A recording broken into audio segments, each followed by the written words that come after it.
जय श्री कृष्णा। राधे राधे। आइए आज हम जानते हैं कि जब किसी के ऊपर भगवान भोलेनाथ कृपा करते हैं तो उनके कुछ लक्षण हैं जिन्हें हमें अवश्य समझना चाहिए, क्योंकि महादेव की कृपा शोर मचा कर के नहीं आती और इसे साधारण व्यक्ति समझ ही नहीं सकते। जब भगवान भोलेनाथ किसी भक्त के ऊपर कृपा करते हैं तो उसके जीवन में संकट परेशानी को लाते हैं।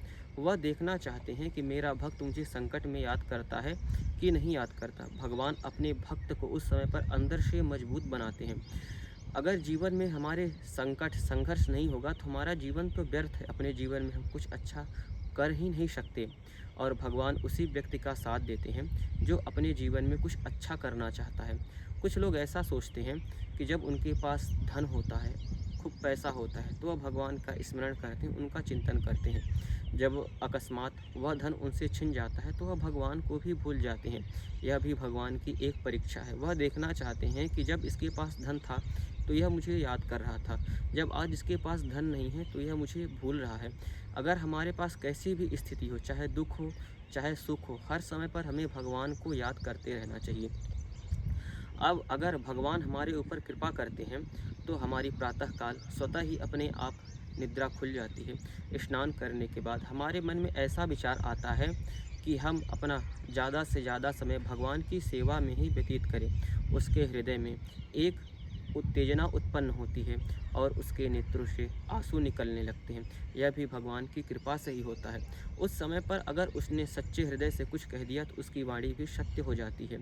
और किसी भक्त को अगर लगता है कि उसका यह कार्य असंभव है तो वह भी महादेव की कृपा से उसका कार्य पूर्ण हो जाता है।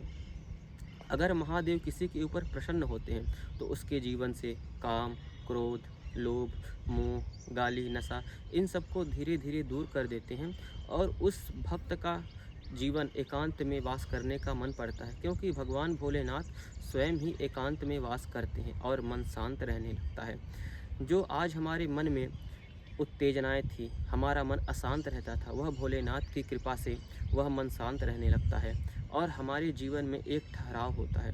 जब भोलेनाथ किसी के ऊपर प्रसन्न होते हैं तो उसे साधु या संत के रूप में दर्शन देते हैं, क्योंकि यह हमें भगवान कब प्रसन्न होते हैं, 1 दिन 2 दिन या हमें कई वर्षों लग जाते हैं भगवान को प्रसन्न करने के लिए। क्योंकि अगर हम अपने परिवार का रोज़ पालन करते हैं, कुछ न कुछ हमें करना पड़ता है उनका पोषण करने के लिए। इसी प्रकार हमें भी भगवान को प्रसन्न करने के लिए रोज़ नित्य प्रति उपासना उनकी करनी चाहिए। अगर वीडियो अच्छी लगी हो तो लाइक, कमेंट, सब्सक्राइब अवश्य करें।